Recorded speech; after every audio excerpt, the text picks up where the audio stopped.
Hello, I am Wanderer001 and this is my review of the Rode Wireless Go.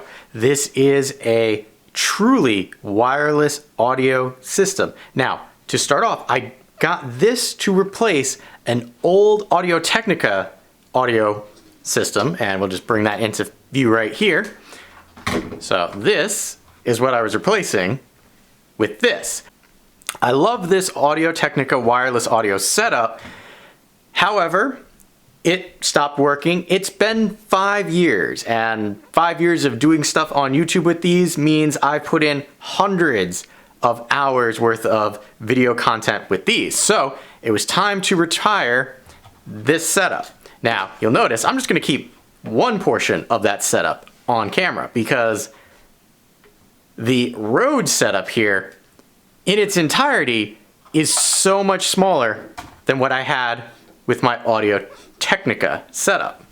So with having that smaller setup, what I'm looking at pretty much is depicted here, how I normally keep my camera setup for either on the go or even these tabletop down reviews that I do. Currently, obviously, I'm not using the Rode Wireless Go here. I'm using the Rode Video Microphone review over there for when I did that. I use that for other things. I thought I would use it for tabletop, but I found a different use for it, and I kind of missed the lavaliere wireless system that I had. Just the audio quality that I would get from that, as well as the versatility that I had with that. Now, I say that this is completely wireless. You can use a lavaliere mic with this. However, let's start with the actual transmitter here. This transmitter here, if we look at the bottom, has a power button.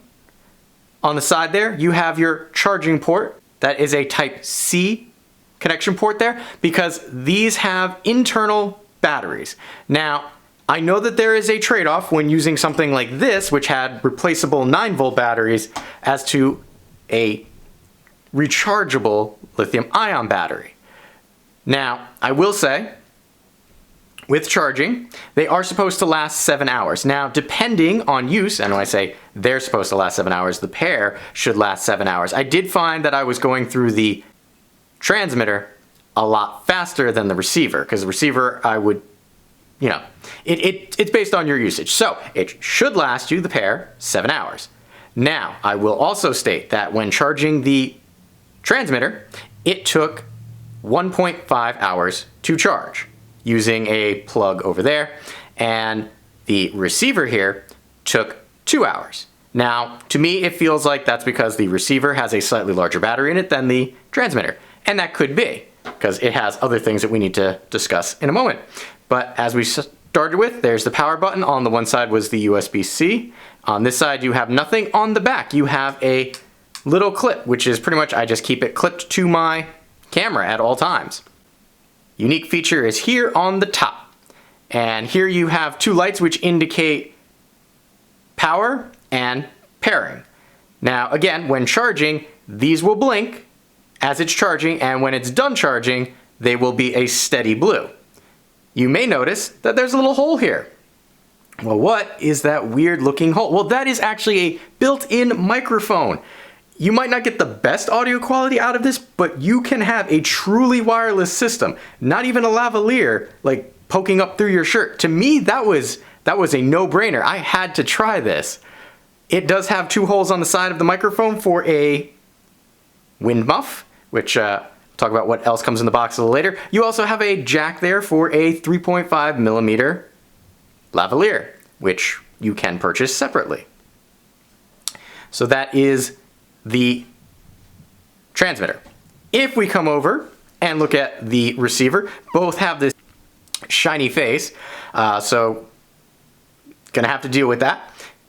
Coming down here to the bottom, you have a pairing button and a decibel. So if you happen to break this and need to repair a new one to this, you would come over and turn this on and use this pairing button to pair a new transmitter. Your decibel, you are looking at a 3-stage decibel change. So you are looking at 0, -6 dB, and -12 dB. Again, the face will show you what you're sitting at, and we'll turn this on in a moment. Over here, you have your USB-C charging port again. And this one is a little better. This screen will actually show you when it's in charging mode, and then, you know, you'll see depiction of the battery being low, and then when it's fully charged, the battery will be fully charged and the lightning bolt will be there. So fully filled in battery and lightning port. So back here, this is your 3.5 millimeter port that will allow you to connect this to your camera. In my case, you know, my Canon SL2. Coming up to the top there, that is the power button. On that side, you have nothing. On the back, this also has a clip, which fits very well into the shoes on the top of a digital SLR. In my case, it was great. I had, with the bigger one here, it had a belt clip, and the other one had a clip too, but it would not fit on top of my SLR. Even if I did, this thing is huge compared to this. And again, I keep saying how small this is. This is a quarter. This is a US quarter right next to it. It's ridiculously small. All right, so we're gonna power this one on. Just so you can see there, wireless go. And here you go. You've got the receiver battery level. This is the dB step, so if we push the button on the bottom, that is our -6, and then there is our 12. So we're gonna bring it back down. This over here is searching for this here, because this is a digital 2.4 gigahertz signal, so it's not an RF frequency, it's a digital frequency. We're gonna come over here and turn this guy on so that you can see both. So this is indicating the signal strength between the two. So you'll notice that on the receiver, I'm just gonna put this over here, slightly out of frame so that you can see this. The receiver is showing both the battery level for the receiver and the transmitter. We talked about the dB, but you can also see this is my audio spike. With my SL2, my biggest complaint in the auto mode for filming, which is what I generally do most of my filming in, there was no audio meter. This, everything is built on to the receiver. So for me, this is just cool. You can see I kind of spiked up there into the yellow. If I yell really loud, which I don't necessarily want to do to hurt your ears, but again, it's just all working through the microphone right there.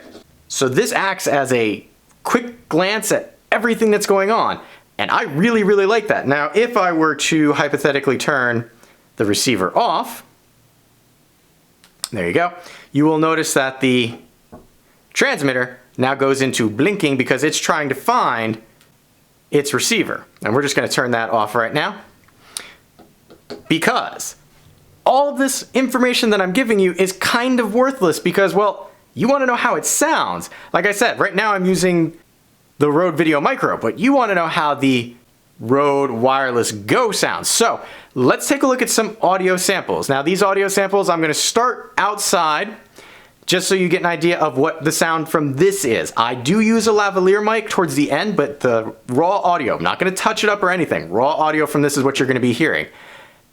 After that, I'm gonna bring you into a house. I'm gonna start up on the 3rd floor and work all the way down to the basement to give you an idea of indoor quality, but also a range test.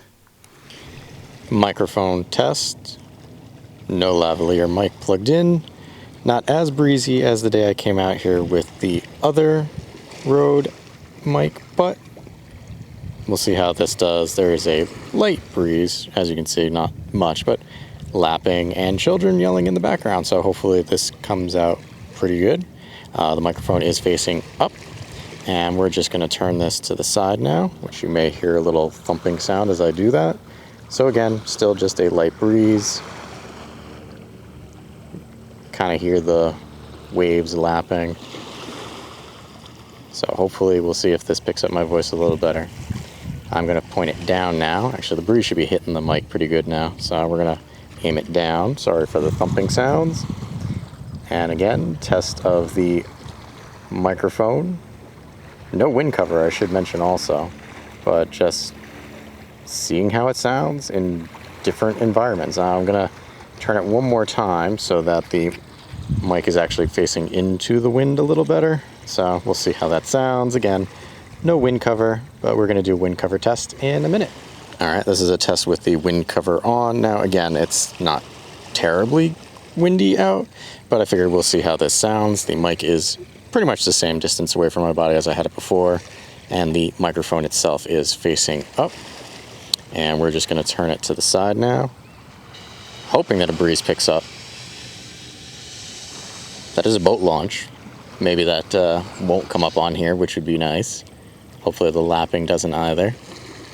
We're gonna turn the mic down, meaning facing down, and see how that sounds. Again, still not really getting much in the way of wind today, but can't pick the days that I come out and do this, sadly. Probably one of the last of the warmer days before the chill kind of hits around here. And the only day I have before I go away on a conference again. So that's what we get. Position 1 setting, test 1 2, test 1 2. Decibel number 2 setting, 1 2 1 2.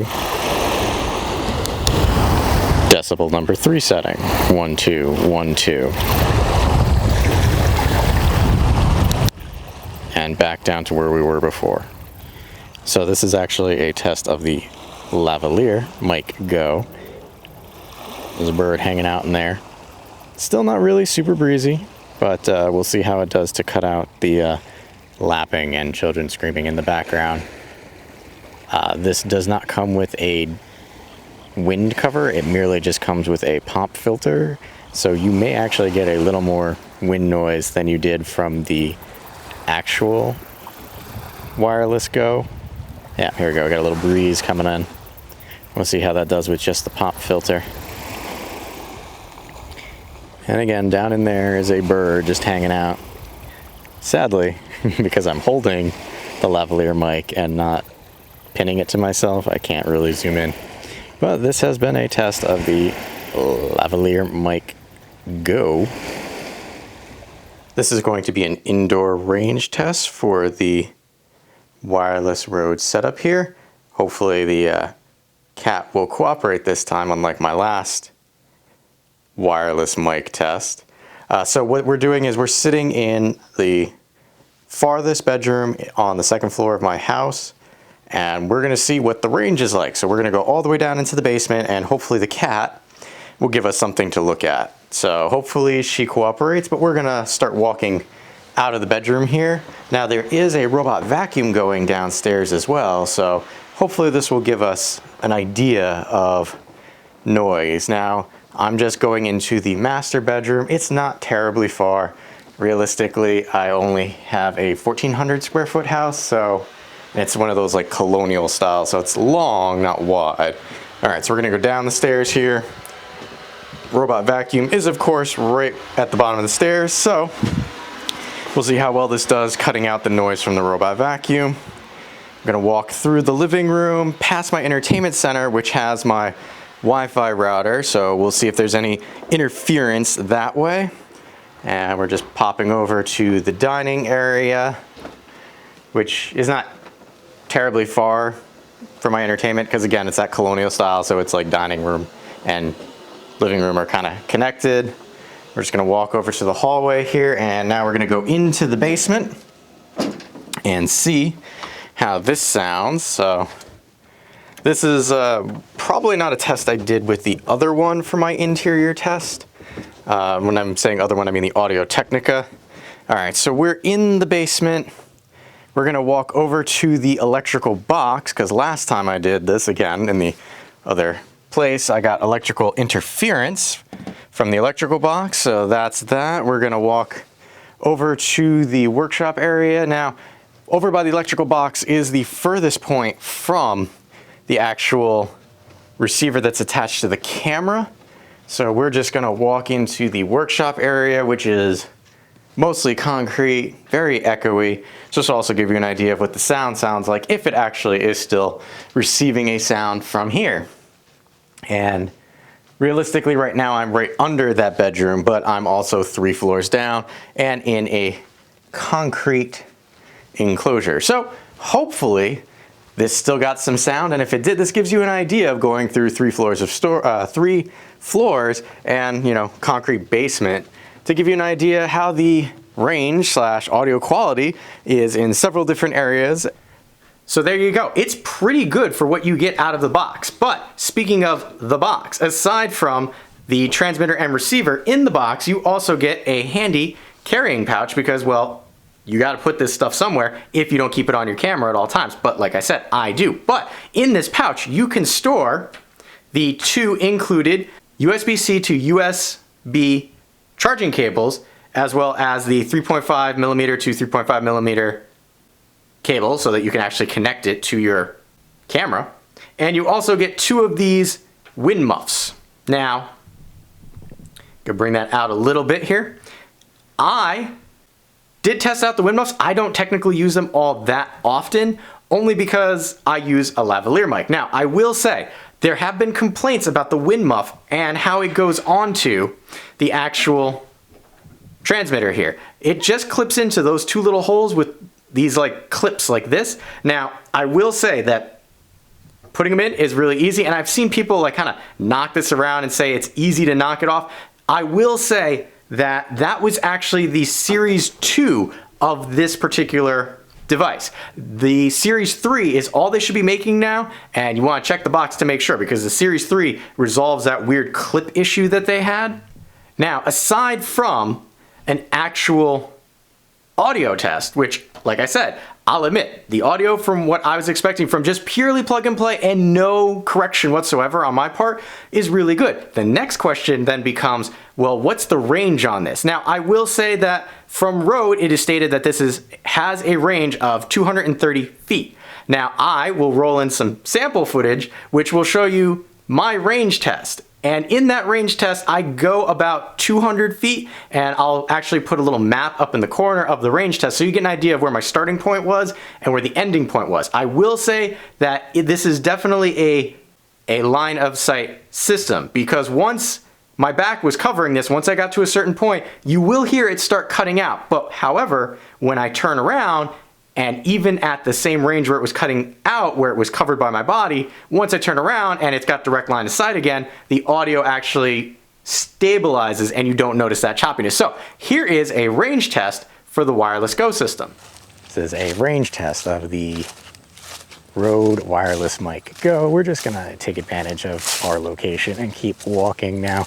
This is a very directional mic, so I'm not entirely sure when this is gonna cut out on me, but the mic is in front of me and the receiver's on the camera behind me. So chances are I will probably cut out sometime soon, actually, probably before I get to the actual monument. But this is, again, just a range test, and people are going to think I'm really weird because I'm talking and they don't see the person with the camera back there and lapel mic, a fuzzy thing. Now, when I do get here and turn around, hopefully you can still hear me. If not, it's probably breaking up right now, but I'll turn around and the audio might pick up as I end here. All right, it's really bright. Let's see. 1, 2, test, test. Okay. All right, so return test of the Wireless Mic Go.